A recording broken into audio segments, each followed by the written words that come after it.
Composition ஸ்கீமில் உள்ள benefit என்ன அப்படிங்கிறத தான் டிஸ்கஸ் பண்ண போகிறோம். ஜிஎஸ்டியில் பொறுத்த வரைக்கும் உங்களுக்கு நிறைய ஸ்கீம் இருக்குது. ரெகுலர் இருக்குது, குவார்ட்டர்லி ரிட்டர்ன், மந்த்லி பேமெண்ட் இருக்குது. நீங்கள் மந்த்லி பேமெண்ட் பண்ணணும், ஆனால் ரிட்டர்ன் குவார்ட்டர்லி தான் ஃபைல் பண்ண முடியும். ரெகுலர் ரிட்டர்னை பற்றி உங்களுக்கு தெரியும். ரெகுலர் ஸ்கீம் மந்த்லி நீங்கள் ரிட்டர்ன்ஸ் ஃபைல் பண்ணணும், GSTR 1 and GSTR 3B. So இந்த தேர்ட் ஒன்று தான் காம்போசிஷன் ஸ்கீம். ஸோ இந்த காம்போசிஷன் ஸ்கீமை நீங்கள் சூஸ் பண்ணுறது மூலமாக உங்களுக்கு எதே மாதிரி பெனிஃபிட் கிடைக்கும் அப்படிங்கிறது பார்க்குறது தான் இந்த வீடியோ. ஸோ பொதுவாக நம்ம ஒரு ஸ்கீமை வந்து சூஸ் பண்ணுறோம் அப்படின்னா அந்த ஸ்கீமில் பெனிஃபிட் என்ன இருக்குது அப்படிங்கிறத பார்ப்போம். ஸோ அதனால் இந்த வீடியோஸ் நம்ம போஸ்ட் பண்ணுறோம். ஸோ இதில் வர பெனிஃபிட் எல்லாமே நீங்கள் வந்து நோட் பண்ணிக்கோங்க. உங்களுக்கு இந்த ஸ்கீம் சூட்டபுளாக இருந்துச்சுன்னா தாராளமாக உங்களால் இந்த ஸ்கீமு கீழே ஜிஎஸ்டி ரிட்டர்ன் ஃபைல் பண்ண முடியும்.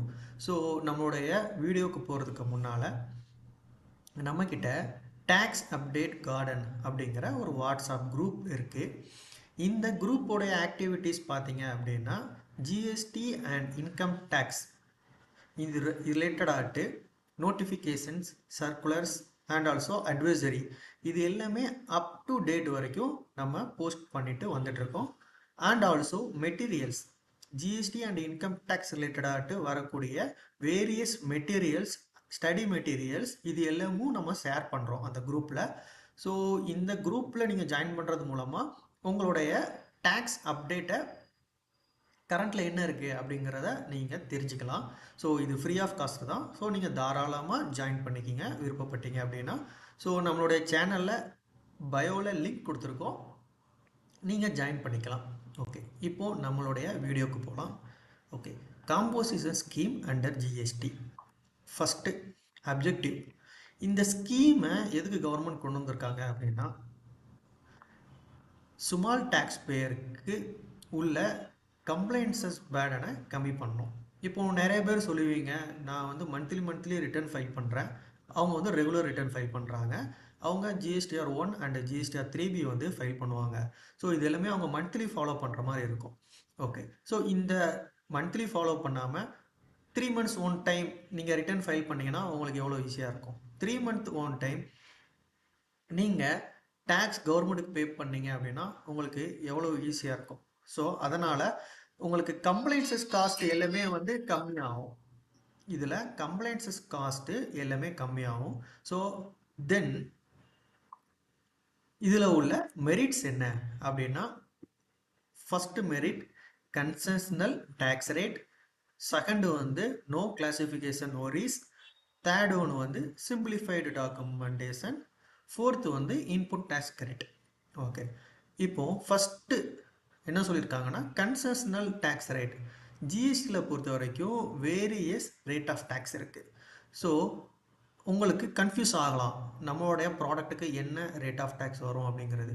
ஸோ இங்கே பொறுத்த வரைக்கும் உங்களுக்கு காமனாக ஒரு ரேட் ஆஃப் டேக்ஸ் கொடுத்துருவாங்க. ஸோ நோ கிளாசிஃபிகேஷன் ஒரிஸ், நீங்கள் சேல் பண்ணுற ப்ராடக்ட்டுக்கு ஹெச்எஸ்என் என்ன அப்படிங்கிறதெல்லாம் நீங்கள் கவலைப்பட வேண்டாம். ரேட் ஆஃப் டேக்ஸ் என்ன அப்படிங்கிறதெல்லாம் கவலைப்பட வேண்டாம். உங்களுக்கு ஆல்ரெடி சொன்ன மாதிரி ஒரே ரேட் ஆஃப் டேக்ஸ் கொடுத்துருவாங்க. ஸோ அந்த ரேட் ஆஃப் டேக்ஸ் வந்து கொஞ்சம் வேரி ஆகும், பட் அதை நம்ம ஃபர்தர் வீடியோவில் எக்ஸ்பிளைன் பண்ணுறோம். தென் சிம்பிளிஃபைடு டாக்குமெண்டேஷன், நீங்கள் டேக்ஸ் இன்வாய்ஸ் கொடுக்க வேணாம், பில் ஆஃப் சப்ளை மட்டும் கொடுத்தா போதும், அதில் டேக்ஸ் எதுவுமே மென்ஷன் பண்ண வேணாம். ஃபோர்த் ஒன்று வந்து நோ இன்புட் டேக்ஸ் கிரெடிட். இதுதான் வந்து ரொம்ப முக்கியமானது. என்ன அப்படின்னா ஜிஎஸ்டியில் பொறுத்த வரைக்கும் ஜிஎஸ்டியோடைய ஹார்ட் பீட் அப்படின்னாலே இந்த இன்புட் டேக்ஸ் கிரெடிட் தான். ஸோ இந்த இன்புட் டேக்ஸ் கிரெடிட்டில் தான் நிறைய வந்து நோட்டீசஸ் வந்து ஜிஎஸ்டிலேருந்து உங்களுக்கு வந்து இஷ்யூ பண்ணுறாங்க. ஸோ இதே மாதிரி ஜிஎஸ்டியில் வர நோட்டீசஸ் எல்லாமே வந்து அவாய்ட் பண்ணோம் அப்படின்னா நீங்கள் ஐடிசி தான் உங்களுக்கு இஷ்யூ. ஓகேங்களா? ஸோ இந்த ஐடிசி வந்து காம்போசிஷன் ஸ்கீமுக்கு நீங்கள் ஆப்ட் பண்ணிட்டீங்கன்னா உங்களால் ஐடிசியை வந்து அவைல் பண்ண முடியாது. ஸோ அதனால் இது உங்களுக்கு ஒரு பெனிஃபிட். இன்புட் டேக்ஸே நீங்கள் வந்து அவைல் பண்ணல அப்படின்னா உங்களுக்கு எப்படி இன்புட் டேக்ஸ் ரிலேட்டடாகிட்டு நோட்டீசஸ் வர்றது சான்சஸ் கம்மி. ஓகேங்களா? தென் டேர்ன் ஓவர் லிமிட், நீங்கள் குட்ஸ் மட்டும் சேல் பண்ணுறீங்க அப்படின்னா உங்களுக்கு டேர்ன் ஓவர் லிமிட் வந்து 1.5 crore ஃபினான்ஷியல் இயரில் எக்ஸிட் ஆகிருக்கக்கூடாது.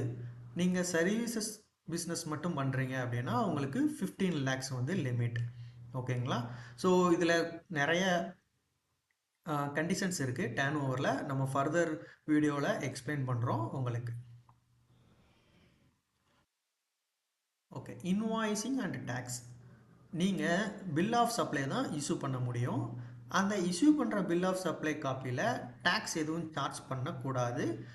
நீங்கள் குவார்ட்டர்லி டேக்ஸ் பேமெண்ட், அதாவது 3 மந்த் ஒன் டைம் நீங்கள் டேக்ஸ் பே பண்ணால் போதும். ஓகேங்களா? ஸோ இதை நம்ம அடுத்த ஸ்லைடில் பார்க்கலாம். ஓகே, நீங்கள் எதே மாதிரி ரிட்டர்ன்ஸ்லாம் ஃபாலோ பண்ணோம் அப்படின்னா, நீங்கள் காம்போசிஷன் 08 அப்படிங்கிற ஃபார்மை ஃபைல் பண்ணால் போதும். 3 மந்த்ஸ்க்கு ஒன்ஸ் ஃபைல் பண்ணால் போதும். நீங்கள் ரெகுலர் ரிட்டர்ன்ஸ் ஃபைல் பண்ணிங்கன்னா உங்களுக்கு அங்கே ஜிஎஸ்டிஆர் 1 3பிலாம் ஃபைல் பண்ணணும். இங்கே அதே கிடையாது. ஒன்லி ஒன் ரிட்டர்ன் 3 மந்த்ஸ்க்கு ஒன்ஸ்.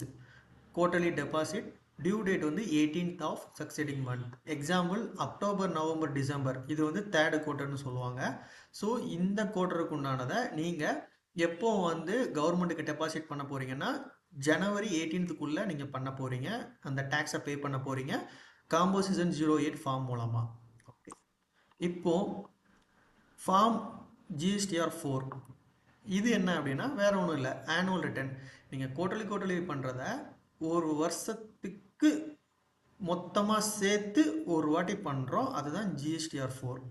4 குவார்ட்டர் நீங்கள் முடிச்சிட்டிங்க அப்படின்னா உங்களுக்கு ஏப்ரலில், இப்போ எக்ஸாம்பிள் 25-26 ஃபினான்ஷியல் இப்போ ரன் ஆகிட்டு இருக்கு. நீங்கள் ஏப்ரல் 26ல் 25-26 ஃபினான்ஷியலுக்கான ஆனுவல் ரிட்டர்னை ஃபைல் பண்ணோம். ஓகேங்களா? ஓகே, உங்களுக்கு வந்து டியூ டேட் வந்து காம்போசிஷன்ஸ் 08க்கு வந்து 18th, ஜிஎஸ்டிஆர் 4க்கு வந்து 13th.